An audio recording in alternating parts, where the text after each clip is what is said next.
このままでは、我が社は。苦々しい口調でつぶやく社長。ここは俺が転職した地方の企業である。この会社が拾ってくれたからこそ、俺は今、こうして生きていられる。しかし今、会社は急激な業績悪化に苦しんでいた。正直言って、倒産寸前と言ってもいい。だが、扱いやすいバカで助かったよ。おかげで俺の昇進も決まった。せいぜい、これからは人を疑って生きていくんだな。俺は宮里大輔。俺の両親はひどい学歴至上主義者で、よく偏差値の高い大学以外には行かせないと言われていたものだ。だが俺は幼少期に見た発明番組に強く影響されていた。将来は発明家になりたい。そんな風に強く思っていたのだ。何が発明家だ。そんな夢、今すぐ捨ててしまえ。私たちの期待を裏切るの？しかし両親は、俺の夢を聞くや否や全否定してきた。そんなわけで、俺は夢を諦め、二人の言うことに従って高偏差値の大学へ。そして大手商社に採用された次第だ。込み入った事情があるんだな。まあ、あまり塞ぎ込まないようにな。同期の宮田は、俺の身の上話を聞いて、そんな風に言ってくれた。さらには、いろいろと気にかけてくれるようにもなった。ありがとうな。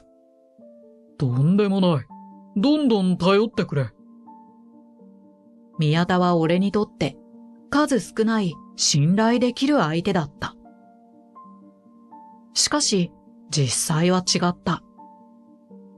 人を疑うことを知らないお坊ちゃまだと考えて、俺に近づいてきた輩だったのだ。そんな。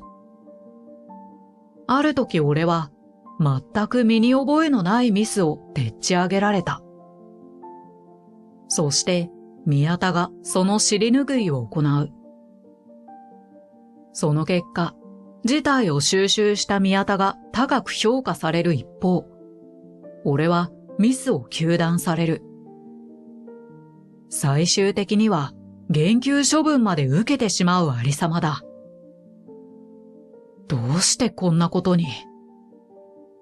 ひどく打ちのめされた俺。そんなタイミングで宮田は何をしたのか語り始める。信じられないことだったが、宮田は自分の評価を上げるため、俺のミスをでっち上げたと。なぜ？どうしてだ？うちの会社は競争率が高いからな。これくらいのことをしないと出世できない。そんな。扱いやすいバカで助かったよ。おかげで俺の昇進も決まった。せいぜいこれからは人を疑って生きていくんだな。要するに俺は出世のために利用されたわけだ。俺は心身とも深く傷ついた。業務にも支障が生じ始め、やがて辞表の提出を余儀なくされる。こんな落ちこぼれ、俺たちの息子じゃない。消えろ。大手企業を辞職した俺。文字通りボロボロになったわけだが、両親はそんな俺を全否定した。慰めの言葉をかけるどころか、勝手に荷物をまとめて玄関の外に捨てたのである。こいつら、狂ってる。俺の親はおかしい。そのことにようやく気づけた俺は、残っている貯金を使って田舎に移り住んだ。俺のことなんて誰も知らない土地に引っ越したのだ。少し前の話だが、この土地は若者を集めているそうだ。いろいろな政策に取り組み、若手の農家をメインに集めているらしい。彼らの顔は実に前向きでエネルギーに溢れていた。そろそろ働くか。移住からしばらく経った頃、俺は貯金が残り少なくなっていることに気づいた。だから職探しを始めたわけだが。偶然通りかかった小さな会社。その壁に求人募集の紙が貼られているではないか。これも何かの縁だと思った俺は、その場から電話をかけてみる。今、どこに？会社の前にいますが。そうか。なら入ってきてくれて構わないよ。今から面接だ。ものすごいスピード展開だったから、俺は少なからず驚いてしまった。ただ社長は快く俺を迎え入れてくれたし、実に優しく話しやすい人だった。なるほどね。俺の身の上話を聞いた社長は、何度も小さなうなずきを返してくれた。まあ、うちの会社は出世争いとかそういうのとは無縁だから。君にとっても過ごしやすい会社じゃないかな。なるほど。この後、俺は会社の中を見学させてもらった。確かに社内には穏やかな時間が流れていたし、社員の表情も明るい。そうなると答えは一つしかなかった。自分もここで働かせていただけませんか。深くお辞儀をした俺を見て、社長はよしと嬉しそうな様子。こうして俺の入社が決まった。でも大丈夫なのかな。ただ一つだけ気がかりなことがあった。この会社の経営は安定しているが、売上の9割を一つの取引先に依存しているという。このままでいいのか？職業病なのか？俺は大手商社時代の感覚を少しばかり思い出した。言いようのない不安が俺を襲う。いや、大丈夫だな。ただ俺はできるだけ深く考えないようにした。俺はもうあの会社の関係者ではないし、社長がいいというのなら大丈夫なのだろう。後日入社を果たした俺は、ボロボロになった心を少しずつではあるが癒すことができた。みんないい人ばかりだったし、若者にとってはつまらないと言われる田舎暮らしは、逆に俺にとってはいいリハビリとなった。社員の人たちはみんな世話好きだった。そして自分が住んでいる土地を愛していることも伝わってきた。その事実はズタズタにされた俺の心を修復してくれた。だが、平和な日常はいつまでも続かなかった。大変だ。ある日のことである。社長が血相を変えて会社に現れたのだ。どうしました？いや、なんでも。なんでもない。社長はそう言ったが、その顔色は明らかに悪かった。そのまま社長は専務を呼び出し、社長室から一切出てこなくなってしまう。嫌な予感がする。俺は言いようのない嫌な感覚を覚えた。そして、それは現実のものとなってしまう。みんな、ちょっと集まってくれ。就業間際になって、ようやく出てきた社長は、全社員を会議室に集めた。合計しても数十名。その全員が不安な顔をしていた。実はな。社長は、うちの会社の一番の取引先が潰れたと告げた。売上の9割以上を依存している会社が潰れたのだ。そうなると、必然的にうちの会社の売上も激減する。激減どころか、売上はゼロになるだろう。俺の力が及ばなかった。本当に申し訳ない。深々と頭を下げる社長に対し、俺は、うちの会社はどうなってしまうんですかと問う。あと5億。いや、せめて3億あれば事業は継続できる。だが、どこにもそんな金は。社長は苦々しい口調で返した。明言は避けたが、要するに3億円が足りなくて、うちも倒産すると言っているのだ。そんな。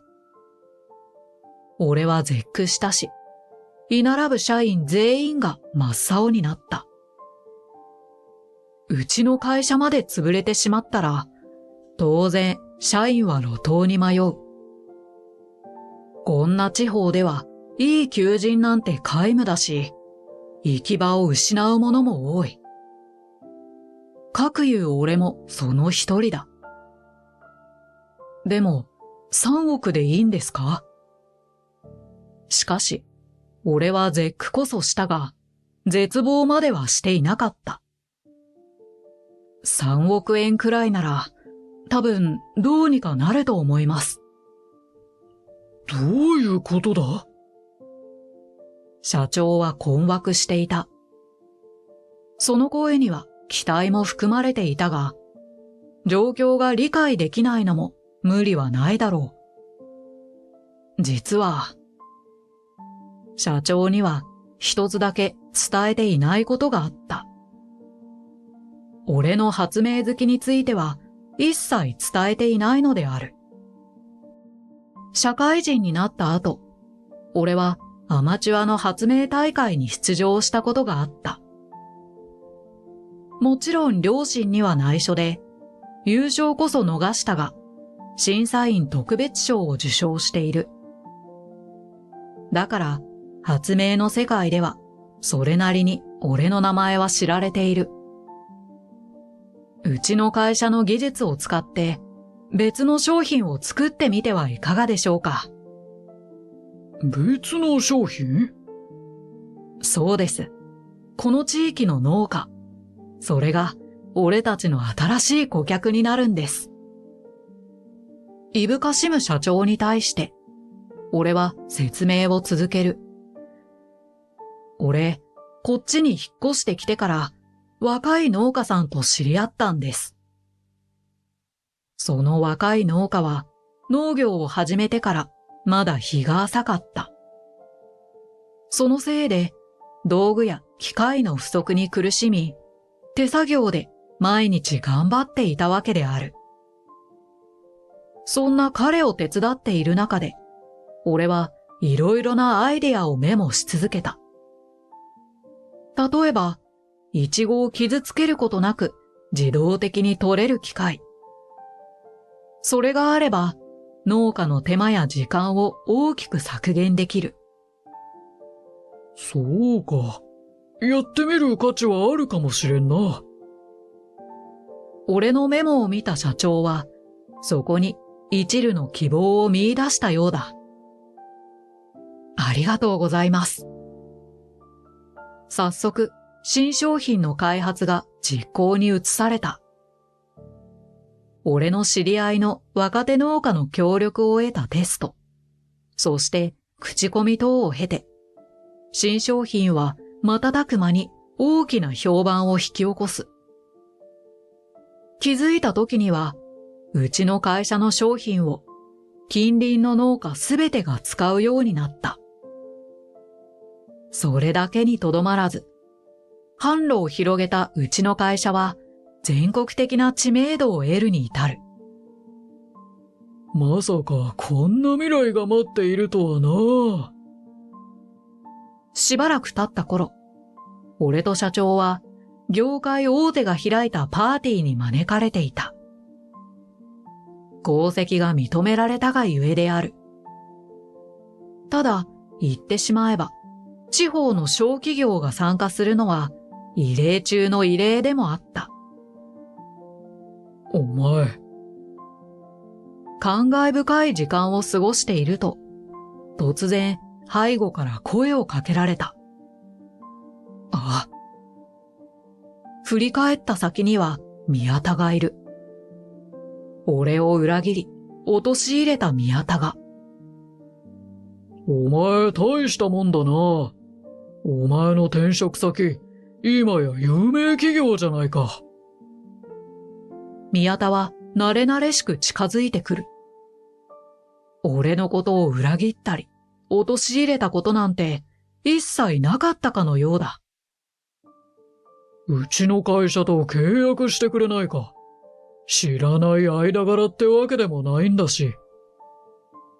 そして宮田は信じられないことを口走った。あれだけのことをしておきながら、裏で手を回すようなことを始めたのである。それはできません。だが俺は一歩後退した。そして冷静な口調で拒否を告げる。どうしてだよ。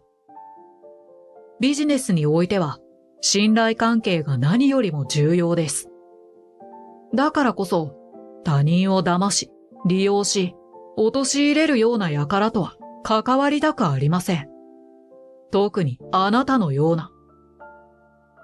俺はさらに、人を踏み台にして出世した気分はどうだと嫌味を言った上で背を向ける。そんな。宮田はがっくりと崩れ落ちるが、俺は一切気にしなかった。あいつがどうなろうと知ったことではない。じゃあな、もう会うこともないだろうよ。俺にはまだまだやることがある。絶望のどん底から俺を助けてくれた社長と会社。その二つに恩返しをしなければならないのだ。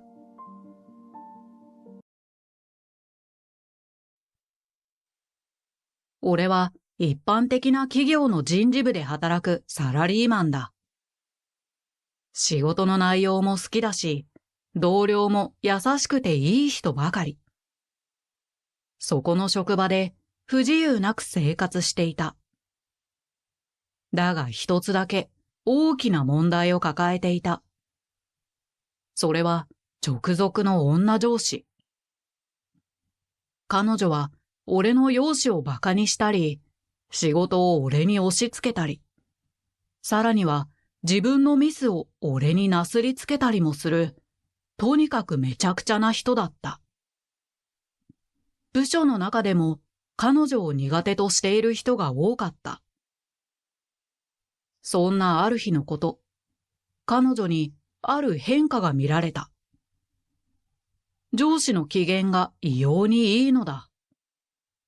それにはある理由があり、それがきっかけとなり、大きな事件へと発展してしまう。あなたは上司の言うことに従えないって言うの？私の結婚式の邪魔をしないでほしいんだけど。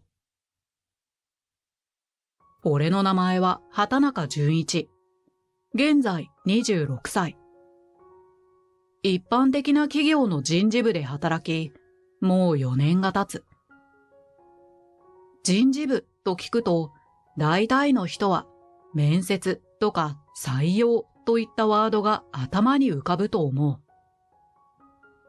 当然、面接も人事部の中でも重要な仕事の一つだし、採用のために会社説明会を実施したりするのも大切な仕事だ。しかし、それ以外にも新人に向けた研修の手配や実施など、教育面の仕事もあるし、人事評価の基準を設定したり、配属や部署の見直しも人事部が行っている。採用のシーズンだけが忙しいと思われがちだが、実は年間を通して多くの業務を抱えているのだ。俺は多くの部署の人と関わり合えるこの仕事が好きで、面接でいろんな人と出会えるのも楽しみの一つだった。同僚もいい人が多く、不自由なく生活していた。ただ一つの問題を除いては。それは、俺の直属の女上司の森田さんだ。俺よりも4歳年上で、俺が新人の頃に教育係をしてくれた人だ。森田さんは当時から俺のことを見下し、馬鹿にしてくる。畑中くんってなんか、いつも地味でパッとしないわね。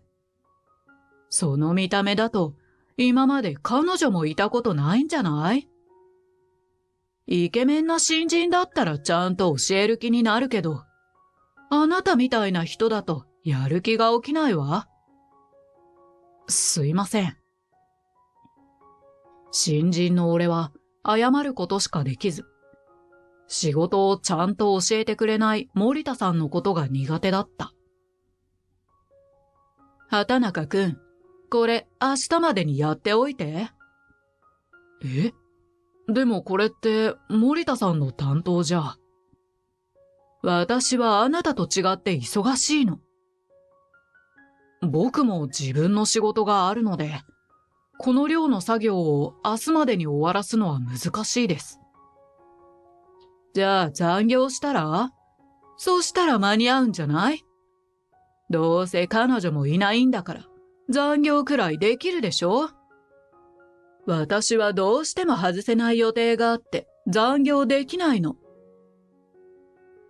毎回こんな感じで俺に仕事を押し付けてくる。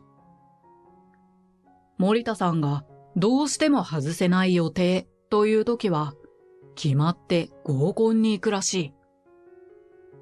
その度に俺に仕事をなすりつけて彼女だけが定時で帰っていく。それだけでなく、仕事のミスを俺のせいにしたりもするむちゃくちゃな上司だった。それでも部署の同僚はみんな優しくて、俺が仕事を押し付けられているといつも助けてくれる。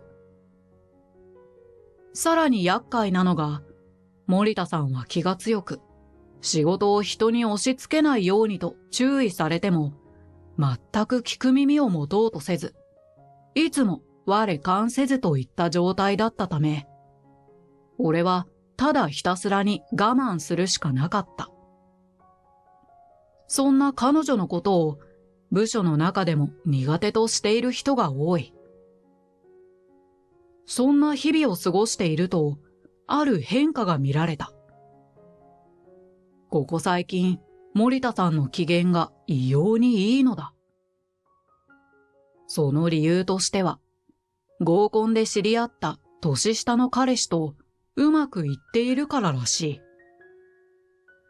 森田さんは30歳を目前に控え、結婚に焦っていて、頻繁に合コンにも参加しているらしい。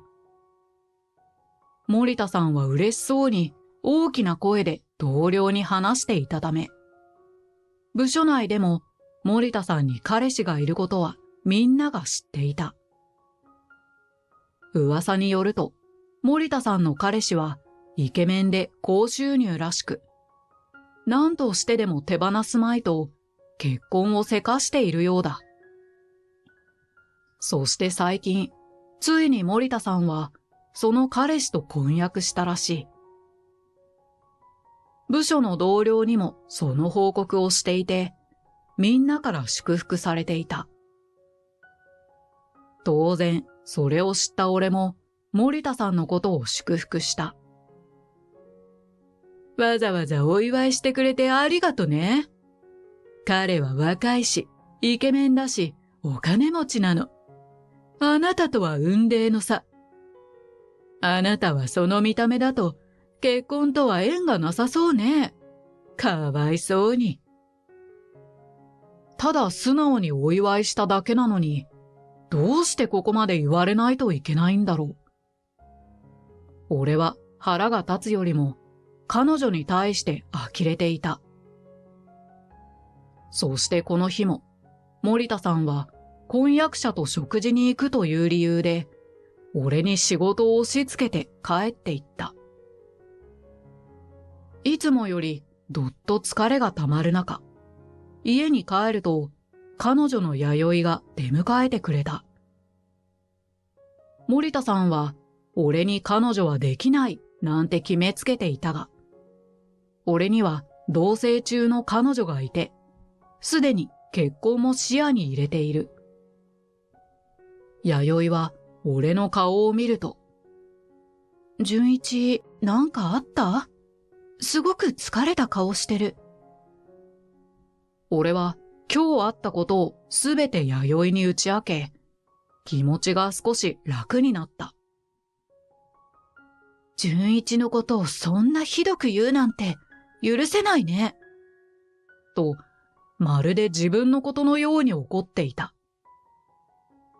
仕事の話ばかりしていても、弥生に申し訳ないと思い、俺は次の休みの予定の話に切り替えた。今度の休日は結婚式場の下見に行く予定で、どの結婚式場に行くかを二人で調べていた。ねえ、これ見て。ここの式場も素敵じゃない？あ、こっちもいいかも。これじゃあたくさんありすぎて選べないよ。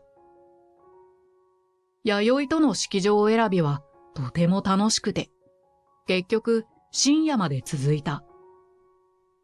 そして次の休日になり、俺たちは厳選した式場の下見へと向かった。今日はそこでウェディングドレスの試着やコース料理の試食、結婚式のシミュレーションなどをする予定だ。式場を実際に見てみると、写真で見るよりも綺麗で、二人ともここで式を挙げたいという気持ちが一層強くなった。俺たちは料理を試食したり、プランナーと時期の相談をしたりと、着々と結婚式のイメージを固めていった。そして最後に、弥生が一番楽しみにしていたウェディングドレスの試着が待っていた。数多くのドレスが用意されていて、俺たちは二人でドレスを探した。決まるまでにはかなり時間がかかったが、最終的には納得のいく一着を決めることができた。早速試着をするために、弥生が試着室に入っている間、俺はドキドキしながら気を紛らすために他のドレスを見ていた。すると、後ろの方から聞き覚えのある声が聞こえてきた。俺はその声の方を振り返ると、なんとそこには森田さんがいたのだ。え？畑中くん？なんでこんなところにいるの？そりゃあ俺に彼女がいないと思っている森田さんからしてみれば、一人でウェディングドレスを見ている俺のことを不審に思うのも無理はない。あれ、森田さん、偶然ですね。実は今彼女がドレスを試着していて、森田さんも下見に来られたんですか？そうよ。ここの式場はとても人気だから見に来たの。そんなことより、あなたも結婚するの？あなたと一緒になりたい女なんているのね。きっとあなたの彼女も、パッとしない地味な子なんでしょ？まあ、冴えない者同士、お似合いかもね。僕のことはどう言ってもらっても構いませんが、彼女のことを悪く言わないでください。事実を述べただけでしょ？せっかくここの式場であげようと思ったのに、あなたと同じところなんて絶対に嫌だわ。あなたたち、式場を変えてよ。それはできません。この式場は僕も彼女も気に入ってるんです。上司とはいえ、森田さんに言われたからといって変えることはできません。あなたは上司の言うことに従えないって言うの？私の結婚式の邪魔をしないでほしいんだけど。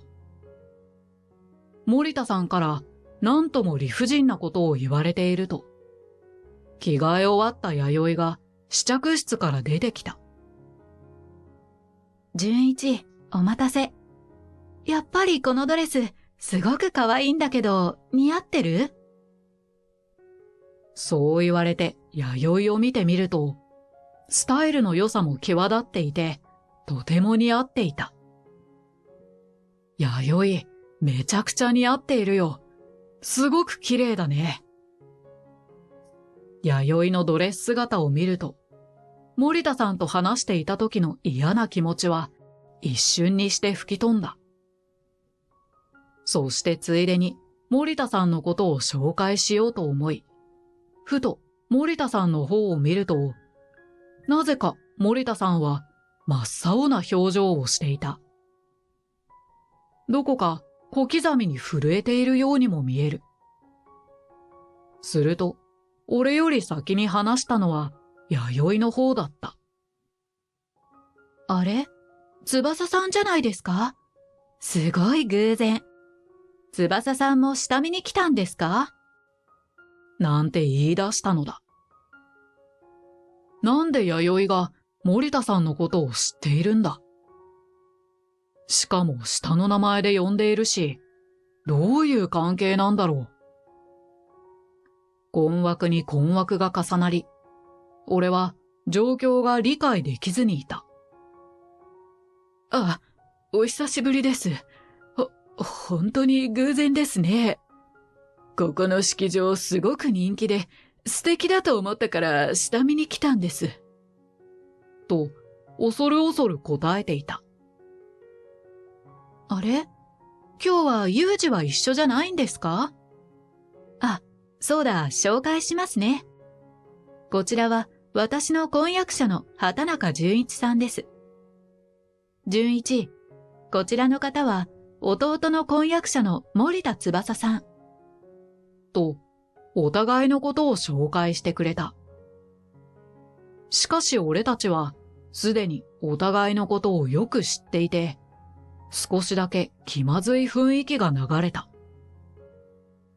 でも、そんなことよりも気になったのは、弥生の言った弟の婚約者という言葉。なんと、森田さんの自慢の彼氏は、弥生の弟だったのだ。森田さんも自分の婚約者の姉が俺の彼女だと知って、絶望的な状況だろう。現に、俺が弥生の婚約者だと分かった途端、森田さんはさっきよりも顔色が悪くなっていた。実は森田さんは同じ会社の人で、俺の上司なんだよ。でも、森田さんの婚約者がユージ君だったのは知らなかったな。すると、それまで明るかった弥生の表情は一変して、上司ってもしかして、純一に嫌味を言ってくる上司？目の前に本人がいるのに、俺はなんて答えたらいいのかわからず、もじもじしていると、翼さんが純一に仕事を押し付けてくる上司なの？どうなの？答えて。俺は弥生の勢いに圧倒され、そうだよ。やっぱりそうだったのね。俺たちのやりとりを聞いていた森田さんは、すぐさま否定に入った。ちょっと違いますよ。私は畑中くんに嫌味なんて言いません。教育の際には多少強い口調になるかもしれませんが、それも畑中くんのためなんです。仕事も押し付けてなんかいません。何かの間違いじゃないですか？会社で起きたことは私にはわからない。でも、純一にしてきたことは知っています。見た目を馬鹿にしたり、結婚できないって言ってたらしいじゃないですか。それに、デートに行くために、純一に仕事を押し付けたんでしょ？そんなことして、上司として恥ずかしくないんですか？一切反論できない森田さんは、弥生に告げ口した俺のことをきっと睨みつけてきた。そんな森田さんを見た弥生は、さらに激怒した。どうして純一を睨むの？あなたの行動に問題があるのが原因でしょ？弥生が詰め寄ると、そこに裕二くんがやってきた。翼さん、どうしたの？え？姉ちゃん？なんでこんなところにいるの？私たちもここに下見に来てるの。裕二、あんたの婚約者、この人で本当に大丈夫？相当性格悪いみたいだけど。考え直した方がいいんじゃない？ちょっと待ってよ。どういうこと？いきなり悪口言うだなんてひどいだろ。悪口を言うのがひどいって言うなら、この人はかなりひどい人ってことになるけど。翼さんは純一の上司なんだって。仕事帰りに純一がよく落ち込んでいたから話を聞いたの。そうしたら翼さんから悪口を言われたり、仕事を押し付けられたり、自分のミスを純一のせいにしたりしていたの。私は純一のことが大事だから、もう翼さんとは仲良くできないと思うわ。裕二も真剣に考えた方がいいよ。弥生の言葉に、裕二くんは呆然としていた。突然婚約者の本性が暴かれ、理解に追いついていない様子だった。裕二くん、これは違うの。誤解なの。私はそんなことしてない。裕二くんは信じてくれるよね。かなり焦った様子ですり寄っていった。ちょっと待ってよ。いきなりそんなこと言われてもわからない。どうしたらいいのかもわからない。この状態のまま結婚はできないよ。俺に考える時間をくれ。裕二くんの言葉に、森田さんは絶望のどん底に突き落とされたようだった。そのまま裕二くんは帰ってしまい、後を追いかけるように森田さんも出て行った。結局そこには俺たちだけが残り、弥生は俺に謝ってきた。純一、ごめん。あんなに怒っちゃって。でも、翼さんが例の上司って分かったら、なんか我慢できなくて。それに、裕二にもちゃんと幸せになってほしいから、本当のことを伝えたかったの。仮にこの先、翼さんが義理の妹になったとしても、うまくやっていける自信がない。弥生が謝ることじゃないよ。俺の代わりに怒ってくれてありがとう。裕二くんの婚約者って聞いたときは驚いたけどね。俺も裕二くんと森田さんの結婚は正直不安だな。話を聞くと、森田さんは裕二くんの若さとか収入とかスペックにしか興味ないみたいだからさ。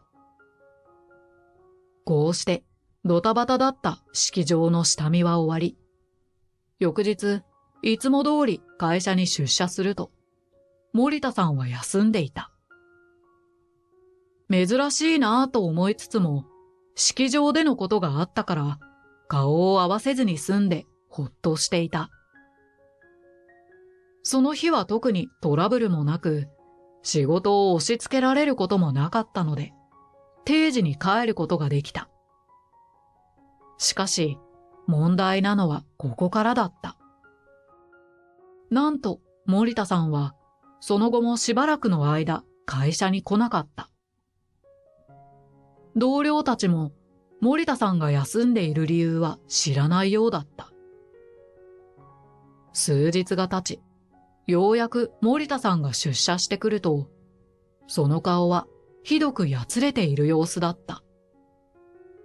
そして、俺を見つけた途端、こちらに近づいてきて、あんたのせいで婚約破棄になったわ。どうしてくれるの？あんたがユージ君のお姉さんに余計なこと言ったから。あれは誤解だって、ユージ君に説明してきてよ。森田さんは朝から発狂していた。ユージ君が森田さんと婚約を解消したことは、俺も知らなかった。僕のせいと言われても困ります。それに、僕がユージ君に説明するにしても、嘘は言わないので、誤解が解けることはないと思います。はあ？誰がどう見ても、あれはあんたのせいでしょ？本当に余計なことしかしないのね。何でもいいから、ユージ君と元に戻れるようにして。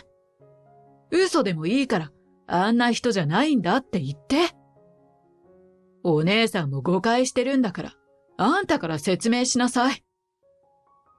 すいませんが、できません。ユージ君は俺の義理の弟です。そんな大切な人に嘘はつけません。俺と森田さんの会話は、同僚たちも息を飲んで注目していた。そして俺が森田さんからのお願いを断ると、さらに森田さんの怒りは激しくなり、手に負えなくなったところに上司がやってきて、森田さんは連れて行かれた。そのまま早退したようで、しばらくの間、自宅療養を言い渡されていた。俺は上司から何があったのかを尋ねられ、結婚式場での出来事や、今日詰め寄られたことを話した。上司は、俺がただ巻き込まれただけと理解してくれて、大事には至らなかった。早朝から森田さんと揉めたことで、同僚たちからいろんな質問をされて、この日の仕事はいつもに比べてかなり疲れた。そして家に帰ると、俺は弥生に今日起きたことを話した。へえ、そんなことがあったんだ。確かに今日、ユージから連絡があって、婚約解消したって言ってたな。あの日から一人でいろいろと考えてたみたい。ユージは翼さんの見た目とか家庭的なところに惹かれたみたいなの。でも裏では純一に嫌がらせをしてたって知って、翼さんのことが信じられなくなっちゃったんだって。結局、そんな人と結婚なんてできるわけないって思って、婚約解消を決断したらしいよ。それでも翼さんはどうしても結婚したかったみたいで、婚約解消するってなった時は、大泣きして引き止めたみたいよ。そこでユージは、俺と結婚したいんじゃなくて、ただ結婚がしたかっただけなんだって気づいたんだって。内心、俺はユージ君と森田さんが婚約解消してくれて安心していた。職場ですらあんなに嫌味を言われるのに、親族になんてなったら何を言われるかわからない。ユージも見た目で判断したことを後悔してたよ。しばらく恋愛はいいかなとも言ってた。まあ、見た目で選ぶ気持ちもわからなくもないけどね。ちゃんと中身も見ないと、こういうことになるかもね。時間はかかっても、ユージ君には素敵な女性と出会ってほしいな。そんなことを話しながら、その日は過ぎていった。そして、しばらくして、森田さんは会社を退職した。その理由は、一身上の都合と聞かされていたが、噂では婚約解消により精神的に病んでしまい、実家に帰ることになったらしい。森田さんは結婚することに焦りを感じていたようだし、話が婚約まで進んでいただけにショックが大きかったのだろう。森田さんが退職した後、職場環境は前よりも良くなった。俺は仕事を押し付けられることも、馬鹿にされることもなくなり、職場内のストレスがすべて解消された。そして、あの下見をした式場で、俺と弥生は無事に結婚することができた。結婚式には、ユージ君も参加してくれて、俺たちのことを祝福してくれた。ユージ君は婚約解消からしばらくの間落ち込んでいたようだった。恋愛に悲観的になり、自分のことを責めたりもしていたのだ。俺と弥生はそんなユージ君の話を聞いて励ましたり、気分転換に3人で遊びに行ったりして元気づけていた。そしてユージ君は立ち直ることができて、今では新しい恋人もできたようだ。その恋人のことは外見だけでなく中身もちゃんと見て好きになったらしい。俺たちも二人が末永く続けばいいなぁと思っている。そして俺は今、弥生と息子と3人で幸せな毎日を過ごしている。俺は息子にも人を見た目だけで判断するような人にはなってほしくない。ちゃんと中身を見れる人に育てていこうと思っている。そしてこの先も家族みんなが笑って幸せでいられるように、俺は守っていくんだ。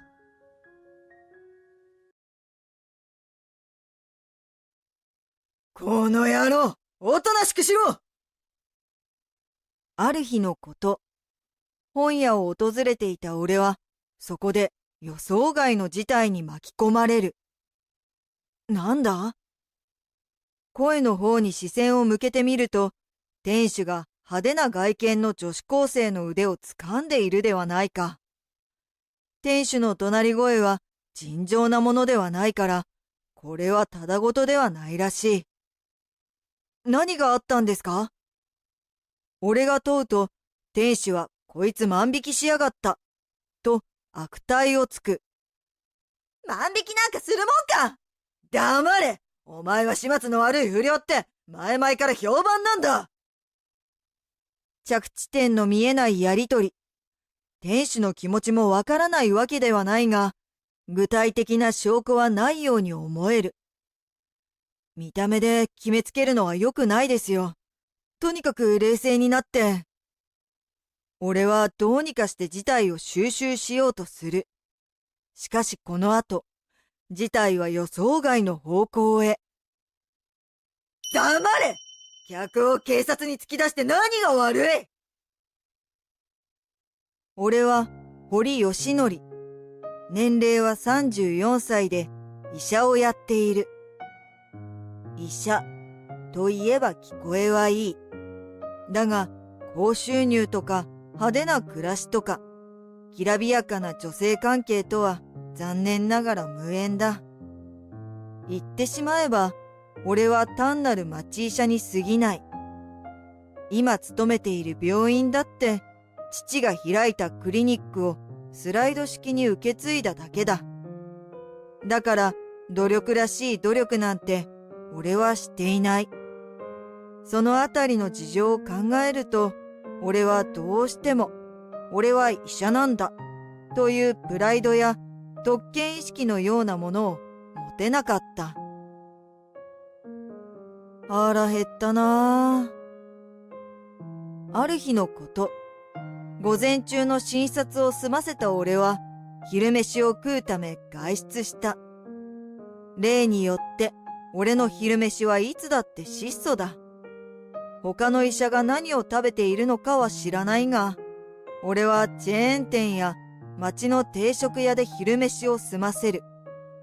夕飯だって基本的には自炊だし、ひどい時には帰り道で買ったコンビニ弁当を食している。こんなんだから女っ気がないのかな。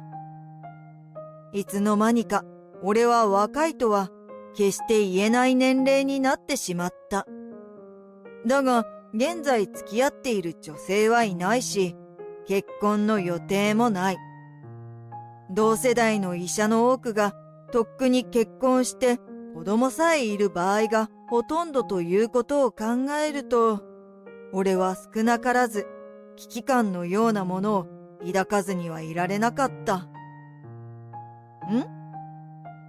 その帰り道、俺はふと本屋の前で立ち止まった。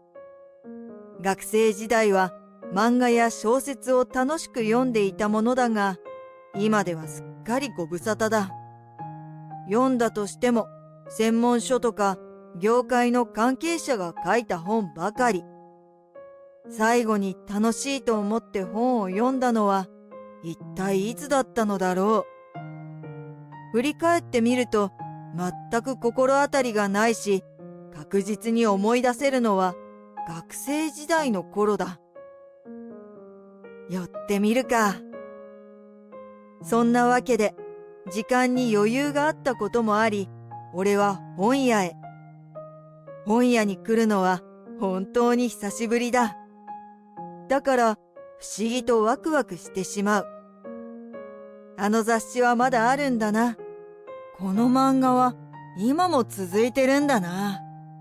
昔読んだ本、今は廃刊になったのかな。久しぶりに訪れた本屋は実に新鮮な空間だった。新しい発見があったし、来てよかったと心から思った。東大元暮らしとはまさにこのことなのだろう。いけない。ゆっくり買い物や立ち読みを楽しみたかったが、俺は時間を自由に使える学生ではない。限られた時間の中で責任ある仕事をしなければならない医者だ。だから、いつまでもここにはいられないのだ。また出直すか。今度は休日か帰りに寄ってみよう。そんな風に考えて。この野郎、おとなしくしろ！そろそろ帰ろうかと思った時だ。店主の怒鳴り声が突然店内に響き渡った。店の中は静かだから、店主の声は余計に大きく感じてしまった。なんだ？声の方に視線を向けてみると、店主が派手な外見の女子高生の腕を掴んでいるではないか。店主の怒鳴り声は尋常なものではないから、これはただごとではないらしい。何があったんですか？俺が問うと、店主は、こいつ万引きしやがった、と悪態をつく。万引きなんかするもんか！黙れ！お前は始末の悪い不良って、前々から評判なんだ！着地点の見えないやりとり。店主の気持ちもわからないわけではないが、具体的な証拠はないように思える。話せよ！女子高生は手に何も持っていない。カバンでも持っていたら疑いようがあるのだが、これでは証拠不十分だ。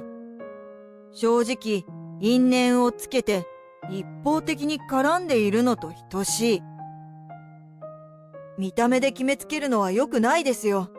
とにかく冷静になって。俺はどうにかして事態を収拾しようとする。だが店主は、黙れ、客を警察に突き出して何が悪い、とさらに大きな声で怒鳴った。何があったのかは知らないが、店主はかなり余裕がなさそうだ。下手したら女子高生に殴りかかりそうな印象さえ受ける。そんなことがあったら一大事だ。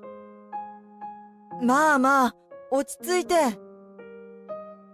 店主が大声を出し続けるものだから、客はみんなこちらを見ていた。それに気づいた当人は気まずそうな表情を浮かべる。わかったよ。勝手にしろ。どうも。そんなやりとりの末、彼女は無事に解放された。後から知ったことだが、あの本屋では最近万引きが頻発しており、店主は精神的に少なからず参っていたそうだ。言ってしまえば冤罪のようなものだが、そのあたりの事情を踏まえると、あまり強く言えないのも事実。少し落ち着こうか。さて、俺と女子高生は近くの喫茶店に入った。予想や風貌に反し、彼女はどこまでも静かに応じてくれる。ありがとうございました。助かりました。いいんだよ。災難だったね。俺はメニューを差し出しつつ、好きなもの食べてよ、と告げる。すみません。それじゃあ。女子高生は最終的にパフェを選んだ。このあたりは普通の女の子らしいから、俺は少なからず安心する。悪く言えば不良っぽい外見と、おそらくはごく普通の価値観を持った内面。その二つが両極端すぎて、俺は面食らってもいたが。どうしてかばってくれたんですか？やがてパフェが運ばれてくると、アキと名乗った彼女はそれを聞いてきた。証拠がなかったからだよ。何の証拠もないのに警察に引き渡すなんてひどい話だからね。そっか。改めてありがとうございます。私、いつも疑われてばかりだったから。俺とアキはいろいろと話したが、彼女の家庭はどうにも込み入っているようだ。今着ている制服は近所に住む人から譲ってもらったそうだ。また、アキは母子家庭でもあるという。しかも母とは血がつながっていないらしい。そうなのか。それは一体どういうことなのだろうか。俺は素朴な疑問を感じつつも、さすがにそれを問うことはできなかった。これまた込み入った事情がありそうだったからだ。医者をやっていると、こういう時に聞いていいかどうかの嗅覚がどうしても発達してしまう。いわゆる職業病というやつだ。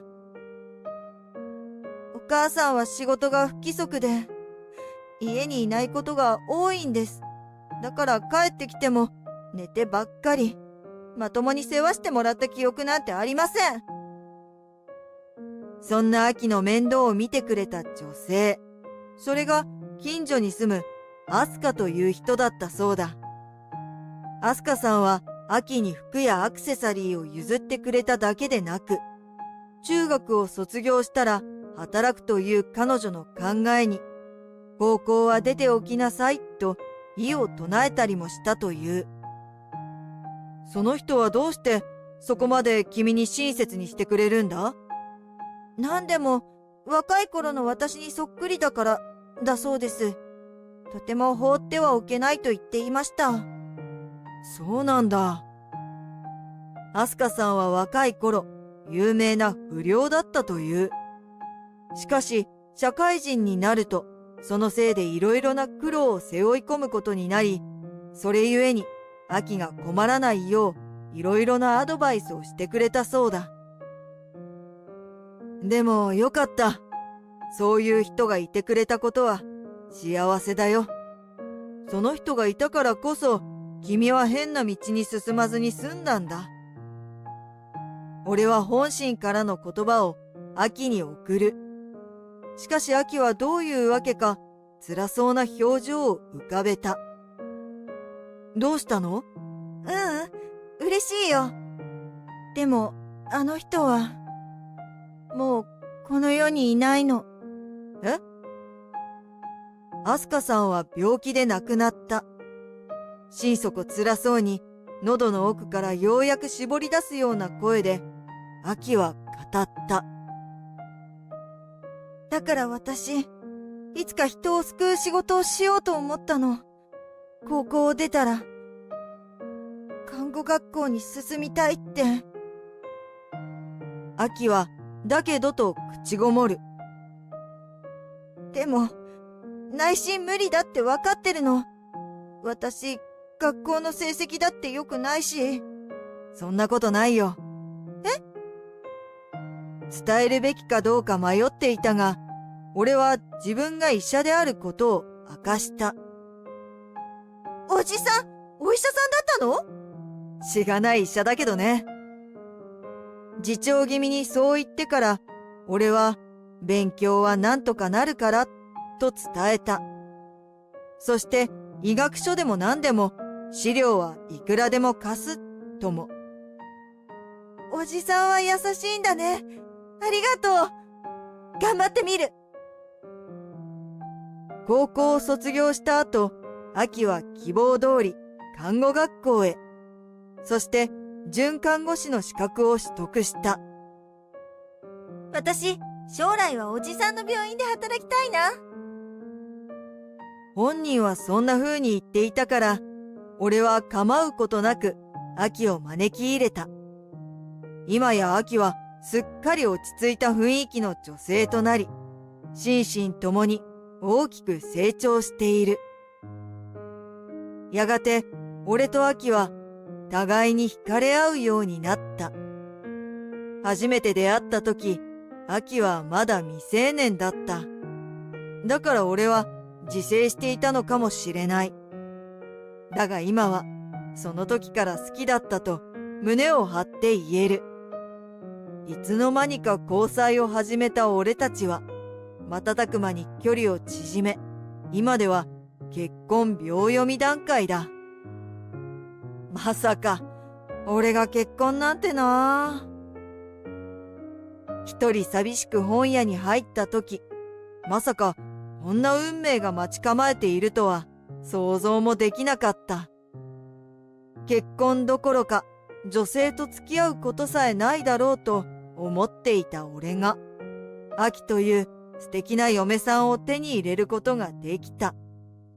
その事実は嬉しい一方、どうにも現実感が持てないでいる。おじさん。いえ、先生。今日もお願いしますね。アキは最近、こんな風に冗談を言うようになった。俺は幸せをかみしめる一方、そろそろ勘弁してほしいと内心思わないわけでもない。妙な誤解を招いてしまいそうだからだ。こちらこそ、でもそのおじさんっていうのは勘弁してくれ。はいはい。今は部下だが、そう遠くないうちに、アキは俺の妻となるだろう。そんな彼女の助けも得て、俺は今日も患者さんの面倒を見ている。一人でも多くの人間を救うために。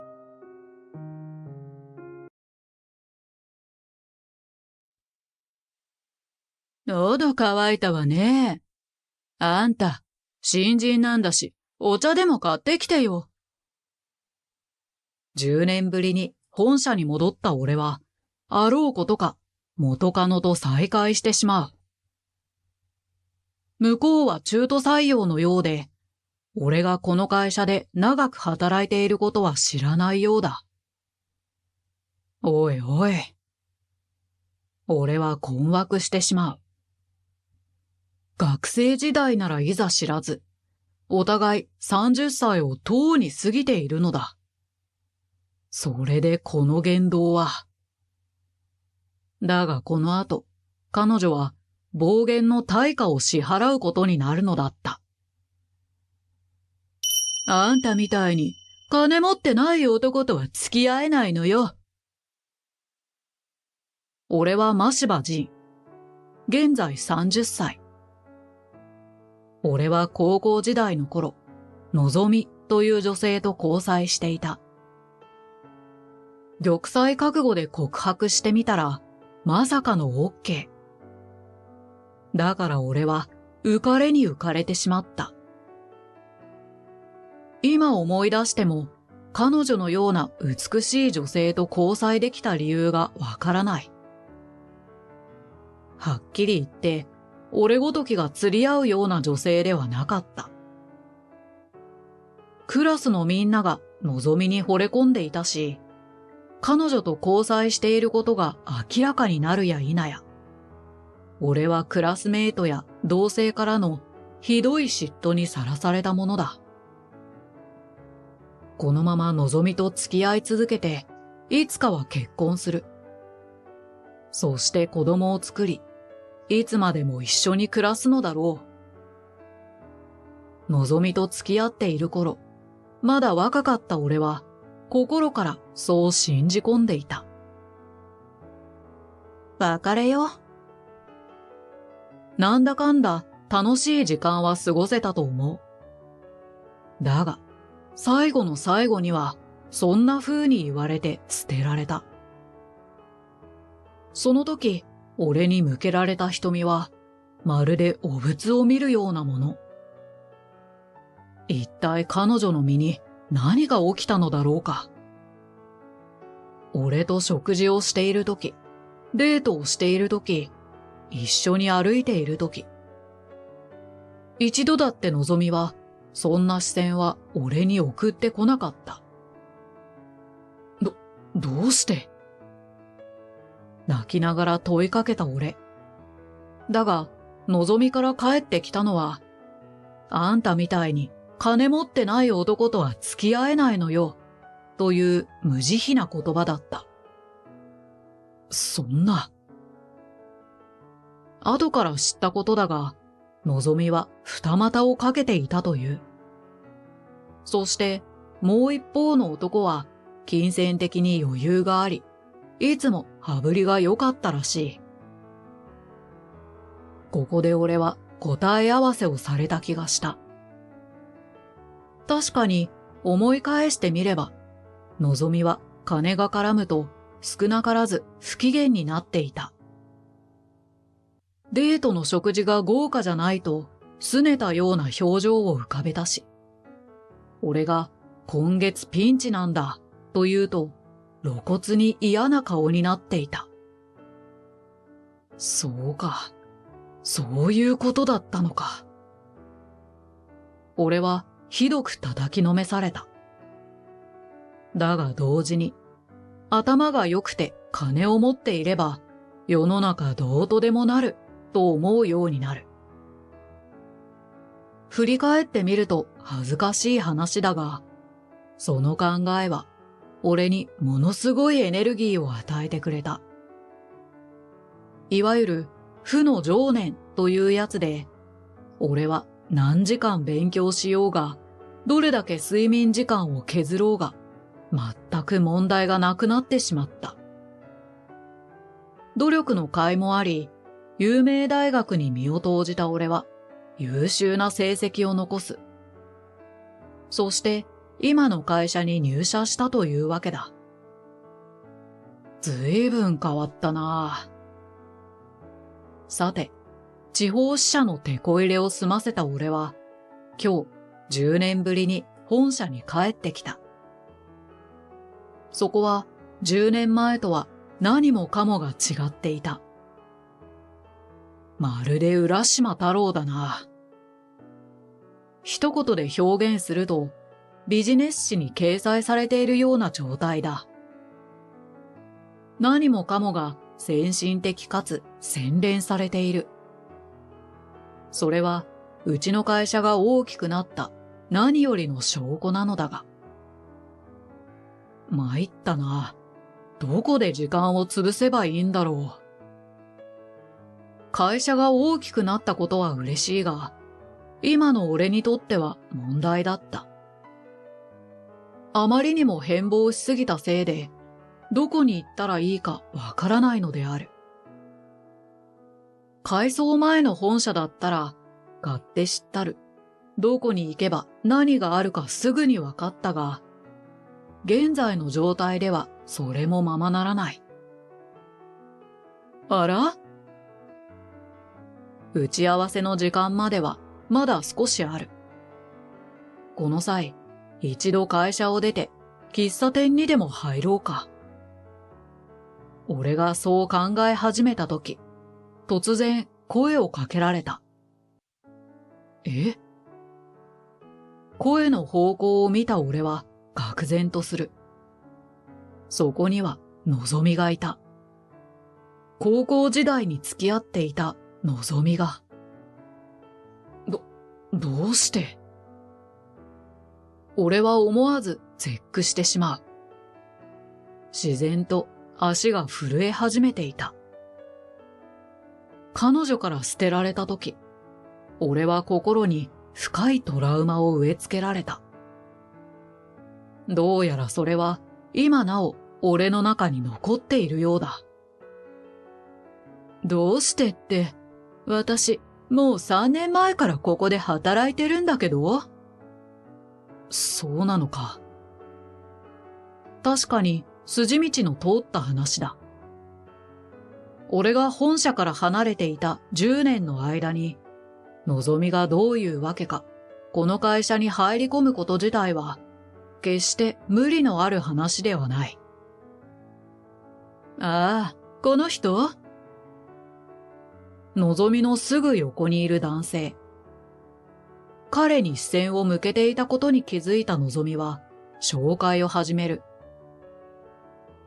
この人は近藤さん。次期社長のエリート様なのよ。あんたとは何もかも違う。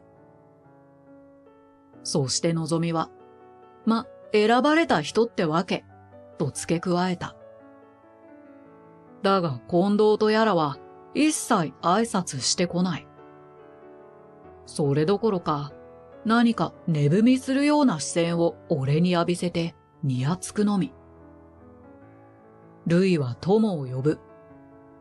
そんな風によく言ったもので、近藤ものぞみと大体同じような人間なのだと俺は察した。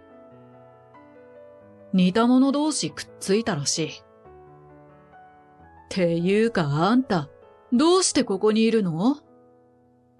どうしても何も。俺はここの社員だよ。はあ？のぞみは失笑した。失笑したいのはこちらの方なのだが、あたかも猿か何かに接するような態度だった。冗談はよしてよね。あんたみたいなクズがさ、こういう一流企業に入れるわけないじゃないの。いや、でも。何よそのみすぼらしいスーツは。ほんと、三流企業勤めって感じね。何を言っているんだ、と、俺は心の中でつぶやく。このスーツは高級品だし、俺が勤めている会社は国内有数の大手企業だ。悲しいかな。彼女は無知ゆえにそんなことを言えるのだろう。まったくどしがたいし、こんなありさまになるまで放置され続けたことに同情すら覚える。普通の人間だったら、ダメだよとか良くないよと注意されて改めるものだろう。だがのぞみには、そんな人間なんていなかったのだ。もしかすると、これまで何人もいたにもかかわらず、残念ながら彼女は聞き入れなかったのかもしれないが。だから。俺はどうにかして話を聞いてもらおうと試みるが、のぞみは、私の方が先輩なんだからさ、ちょっと飲み物買ってきてよ。小銭くらいは持ってるでしょ？あんたみたいな人間はね、使い走りにされているのがちょうどいいのよ。と続ける始末。これではもうどうしようもない。わかったよ。何を言っても無駄な様子だった。思うところは多々あるが、俺はやむを得ず休憩所に向かった。探しましたよ。俺が自販機を操作していると、背後から声をかけてきた者がいた。振り向いた先にいるのは浅野さん。この会社で秘書をやっている菜園だ。何をしているんですか？いやさ、飲み物買ってこいって言われて。飲み物？あなたに？俺はうなずきを送ってから彼女と共にのぞみたちのところへ戻った。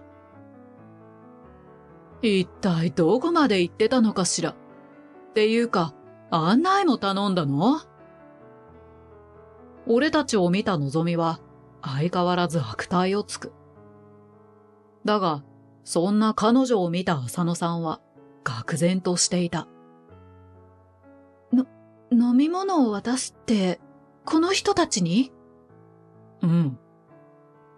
俺がうなずくなり、浅野さんは、なんと非常識な、と、のぞみを睨みつける。この方は次期社長ですよ。何を言ってるの？次期社長は近藤さんに決まってるじゃないの。私は社長夫人になるんだから。それはこちらのセリフです。あなたは頭がおかしいのですか？一触即発の空気。それを感じ取った俺は、まあまあ、と割って入る。彼らは多分何も知らないんだよ。近藤さんは確かに社長の息子だ。だが彼は遊んでばかりで業務に打ち込まず、社長はそのことに心を痛めていた。とても息子に会社は任せられない。君に頼んでもいいかね？やがて社長はそんな風に俺に打診してきた。俺は最初こそ辞退したが、どれだけ様子を見ても改善の兆しは見えなかった。そして俺が次期社長に任命され、今回10年ぶりに本社に戻ってきた次第である。何言ってんだよ、お前。俺が説明を済ませるなり、あたかも俺が悪いかのような視線を近藤は浴びせてくる。彼は全く納得していないし、むしろ自分は被害者なのだと言いたげだった。どんな理由があるにしてもな、俺は社長の血を引いてるんだぞ。だからなんだよ。いい加減めんどくさくなってきた俺は、心底呆れ気味にそう答える。君は会社のために何か努力したのか？何かを犠牲にしたのか？そもそも、その次期社長の座とやらは、自分で勝ち取ったものなのか？それは。近藤さんは早々に沈黙してしまった。それ以上何も言えない様子だ。所詮この程度ということなのだろう。私、考え直すわ。一方のぞみは信じられないレベルの手のひら返しを始めた。ものすごい勢いで俺との距離を詰めてくる。あなたのことを誤解してたわ。こんなにもすごい人だったなんて。またやり直しましょう。多分こうして巡り合ったのは運命だわ。いい加減にしてくれよ。だが俺は彼女を引き剥がした。俺と君の関係はもう終わったんだ。そして俺は君の汚い面をあまりにも多く見すぎた。もう何もかも手遅れなんだよ。俺はそう言ってから何度か首を横に振って立ち去った。あとは二度と振り向かなかった。この後、近藤さんは自主退職という形で会社を去った。会社の金を横領していたそうだから、懲戒解雇も検討されたが、そこは社長の血縁者ということなのだろう。ただそれはいわば最後の温情というものだろう。また、のぞみもまた早々に退職した。後から聞いた話だが、彼女はろくに仕事もできないし、仕事を覚えようともしなかったという。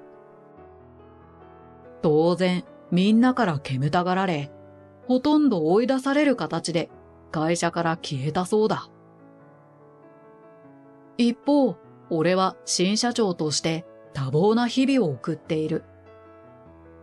浅野さんの助けがなかったら、一人では到底回しきれない毎日だ。やってみせるさ。だが俺は絶対折れてなるものかと思っている。俺の送検に社員みんなの生活や人生がかかっているし、みんな俺のことを信じてくれている。ならば、それに応えるのが男というものだ。それに、もしも折れてしまったら、俺は望みに捨てられたあの頃の自分に逆戻りしてしまう。それは過去にとらわれた生き方かもしれないが、それでも構わないと感じていた。過去を忘れることは大事だ。だが、忘れてはいけない過去もある。俺はそのことをしっかり頭に入れて、今日も仕事に励んでいる。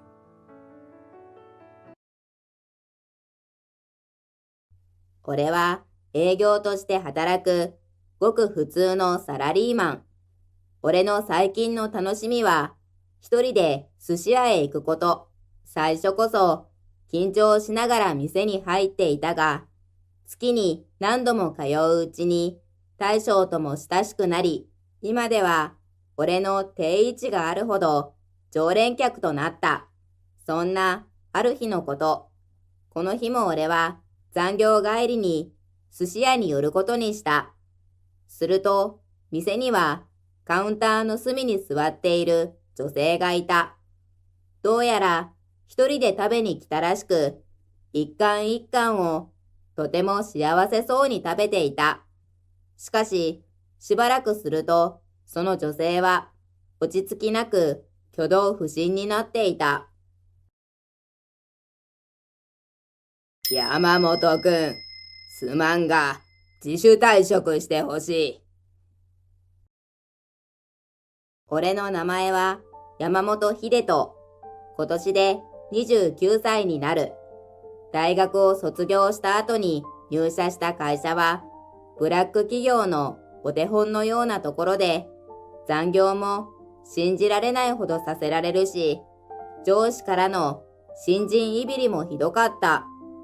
俺はそこで3年だけ働き、26歳で転職することにした。現在は営業として働く一般的なサラリーマン。自分なりには頑張っているつもりだが、営業の成績はいつも真ん中よりもやや下のあたりにいて、可もなく不可もなくといった感じ。当然、前職のブラック企業よりはずっとマシだが、社内では影が薄く、ひっそりと生活している。おまけに、プライベートも平凡な俺は、学生時代から友人も多くなく、休みの日はだいたい家でゲームをして過ごしていた。こんな俺にでも1年間付き合っていた彼女がいて、ちゃんと結婚のことまで考えていたのに、あなたと結婚しても楽しい将来が見えない。と残酷な振られ方をしたばかりだ。そんな俺の最近の楽しみは、一人で寿司屋へ行くこと。もともと出不精だった俺は、一人で飲食店に行くことなんて考えられなかった。しかしある時、野暮用で駅まで行った時、まだできたばかりの寿司屋についつい入ってしまった。俺の中で寿司屋といえば賑やかな回転寿司だったのだが、この店は落ち着いた雰囲気で、もちろん寿司もレーンの上を回っていない。高級な店で敷居が高い感じがしたが、なぜか俺は引き寄せられるかのように店に入っていた。変に緊張していた俺だったが、店に入ると店員さんや大将が親切に俺に話しかけてくれたので、なんだか居心地が良かった。味も驚くほど美味しくて、俺は他の店では寿司を食べられなくなってしまった。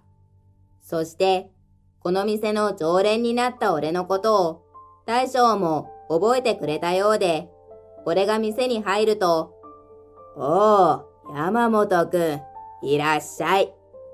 と、笑顔で話しかけてくれるようになった。俺にとって大将は、年の離れた友達のような存在になり、月に2回くらいは一人寿司を食べに行っていた。そんなある日の金曜日、普段は混み合うことを予想して、金曜日は店に行かないようにしていたのだが、その日は残業で疲れていて、どうしても店の寿司が食べたくなった。店は家とは正反対の方向だったのだが、俺は迷うことなく店に向かった。店に着いた頃には20時を過ぎていたので、多少客足は落ち着いていて、大将はすぐに俺の存在に気づいてくれた。あれ、山本くんじゃないか。金曜の夜に来てくれるなんて珍しいね。そう言って、俺をカウンターの一番端に案内してくれた。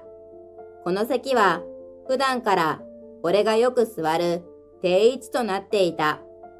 こんな風に店の人に顔を覚えてもらうのも、店に自分のお決まりの席があるのも初めてで、ちょっと照れくさかったけど、それ以上に嬉しかった。そうなんですよ。今日は残業で疲れちゃったから、どうしてもここのお寿司を食べたくて。俺がそう言うと、大将は喜んでお寿司を出してくれた。この日は珍しくお酒も飲みつつ、テンションも上がってきた頃、カウンターの反対側の端に女性が一人で座っていることに気づいた。新人の OL だろうか。その女性はメガネをかけていて、服装は地味な感じ。カウンターに客が一人でいるのは珍しいことではないが、まだ20代くらいの若い女性が一人で座っているのは初めてだった。彼女は一貫一貫をとても美味しそうに食べていて、なんだか可愛らしく見えた。メガネ姿に黒髪で、少し硬そうな女性に見えたが、店員さんと話している姿を見ると、物腰が柔らかく、穏やかな印象だった。なんだい、あの子が気になるのかい？大将にそう言われ、俺ははっと我に返った。あ、いや、そういうのじゃなくて、なんとなく見ていただけで、全然そんな下心とかではないです。動揺している俺を見て、大将は豪快に笑った。彼女は初めてうちに来てくれたお客さんだよ。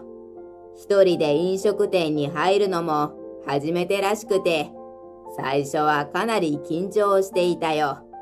でも、寿司を食べ始めたら、美味しい美味しいってすごい喜んでくれるから、俺の方まで嬉しくなっちゃったんだよ。へえ、そうなんですね。俺はそのまま彼女を気にしてみるようになった。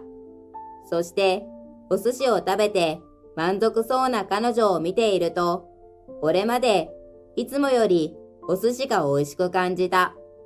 それから30分ほど経った頃、じゃあ、そろそろ帰ります。今日も美味しかったです。ごちそうさまでした。大将に挨拶をして店を出ようとすると、さっきのメガネの女性が落ち着きなく挙動不審になっている。どうしたんだろうと思ったが、社交的ではない俺はそのまま帰ろうとした。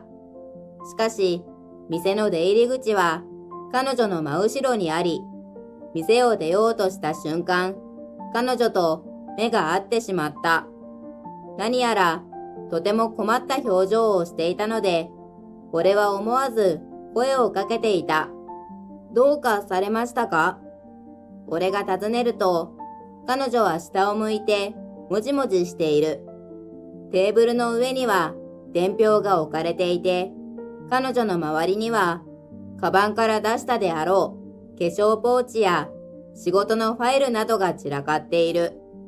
その状況から、なんとなく何が起きているのかを悟った俺は、ひょっとして財布を持ってくるのを忘れました？すると彼女は顔を真っ赤にして静かにうなずいた。現金しか使えないって知らなくて。と小さな震えた声で俺に言った。さっきの幸せそうな表情から無銭飲食をするような人には見えず、そうでしたか。じゃあ今日は僕が出しておきますね。無意識のうちに彼女にそんなことを言っていた。いや、そんな悪いです。彼女は驚きながらも断ってきた。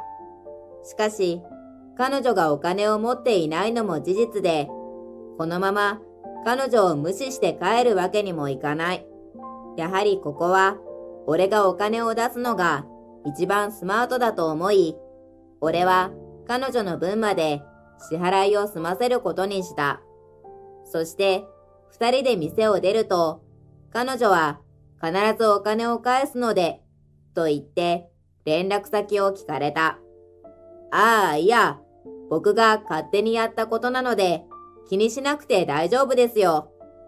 そう返事をすると、でも、なんとかお金だけでもお返しさせてください。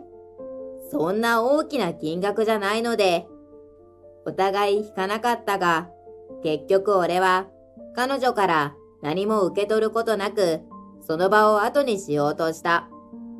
本当に申し訳ありません。このご恩は一生忘れません。彼女は俺に深く頭を下げた。格好をつけたくてこんなことをしたわけではないが、人の役に立てたことでなんだか気分が良かった。その日は珍しくゲームをすることもなく、余韻に浸りながら眠りについた。しかし翌日になり、そんないい気分も一瞬にして打ち砕かれるのであった。この日は土曜日で仕事もなく、特に予定も入っていなかったので、アラームもかけず爆睡していた。ところが俺は鳴り止まない携帯に起こされ、寝ぼけながら携帯を見てみると、画面には課長の名前が表示されている。はい、山本です。俺は内心ドキドキしながら電話に出た。やっと出たか。お前やってくれたな。すでに課長は怒っていた。その原因は昨日、俺が残業して対応した顧客との契約にあった。俺は顧客の提示してきた要件をちゃんと把握しておらず、その顧客から俺宛てにクレームが入ったというのだ。しかも俺は大金を動かす処理をすでにしてしまっていて、もう取り返しがつかなかった。課長から引き継いだ際に下調べをしなかった。完全に俺のミスだ。俺と課長はその日のうちに顧客に謝罪に行ったが、簡単には許してもらえなかった。その後の課長が一人交代することになり、俺は処分が決まるまで自宅待機を命じられた。俺のミスによって会社に大きな損害を与えてしまったのも事実だが、引き継ぎの時に課長からの情報に不足があったのも確かで、俺だけが処分されるなんて正直納得がいかなかった。しかし俺は平社員の底辺でミスをした張本人がそんなことを言ったところで状況は変わらないだろう。俺はただ泣き寝入りするしかなかった。そんな悔しさからゲームをする気にもならなかったし、今回ばかりは寿司屋にすら行こうとも思わなかった。それから1週間が経ち、自宅での謹慎期間を終えた俺は会社に呼ばれた。山本くん、すまんが自主退職してほしい。社長室に呼ばれた俺は首よりもひどい宣告を受けた。会社側からクビにすると保険の手続きやらが面倒なので自己都合により退職してほしいと頼まれたのだ。うちの会社は実力主義であり、業績の悪い人にはこういう話があるという噂は以前から聞いていた。俺は今までギリギリそのラインを避けていたのだが、今回のミスが決め手になったのだろう。俺自身は辞める気がないのに、自己都合の退職にされるのは腑に落ちないが、俺なんかがそんなことを主張できる立場ではない。きっと社長や課長もそれが分かっていてやっているんだろう。わかりました。俺が諦めようとしたその時だった。そんなことは私が認めません。部屋の奥から女性の大きな声が聞こえた。そしてその女性がこちらに向かって歩いてくると、俺は言葉を失った。なんとこの前、寿司屋で出会った女性だったのだ。梢さん、いらっしゃったんですか。来期から、ここの新しい事業を任されることになったの。だからちゃんと人事は見ておきたかったの。お父さん、この社員さんからちゃんと話は聞きましたか？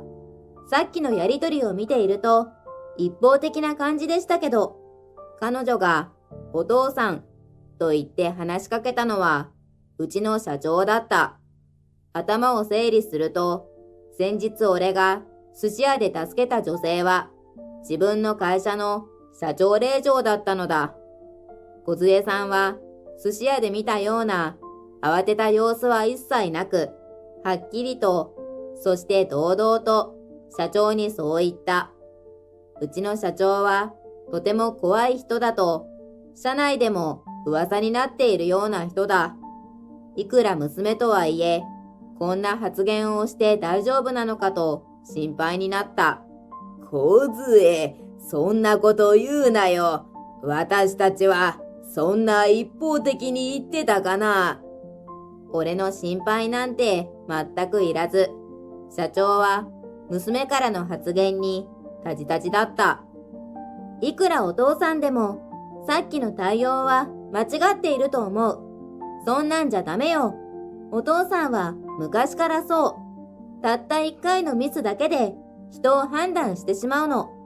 優秀な人材だったのに逃してしまったって、副社長のお兄様がいつも言ってるわよ。ミスをしない人間なんてこの世にいないの。大切なのは間違えた後にどう動くかよ。そして同じ過ちを繰り返さないように努力することが本当に大切なことだと私はそう思うわ。梢さんの力強い発言に社長は大きくうなずいた。梢からそんなことを言われる日が来るだなんて、お前は本当に成長したんだな。私は嬉しいよ。我が社もまだまだ安泰だな。我が子ながら人事は梢に任せた方がいいかもしれないな。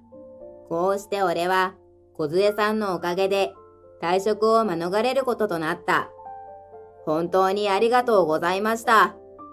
社長室を出たところで、梢さんにそう伝えると、彼女はあの日と同じように、俺に頭を下げた。いえ、お礼を言うのは私の方です。あの日、あなたが助けてくださらなかったら、私はここにいなかったかもしれません。恥ずかしながら、無銭飲食未遂をしてしまったので、でも、こんな形で再会できてよかったです。少しだけですが、先日のお返しができた気がします。そんな、僕なんて無職になるのを免れたんですよ。僕の方がよっぽど助けてもらってますよ。もうとっくにお寿司代以上のお返しをいただきました。俺が答えると、梢さんは頭を上げた。ありがとうございます。でも、今回のことは、お返しという意味だけではないんです。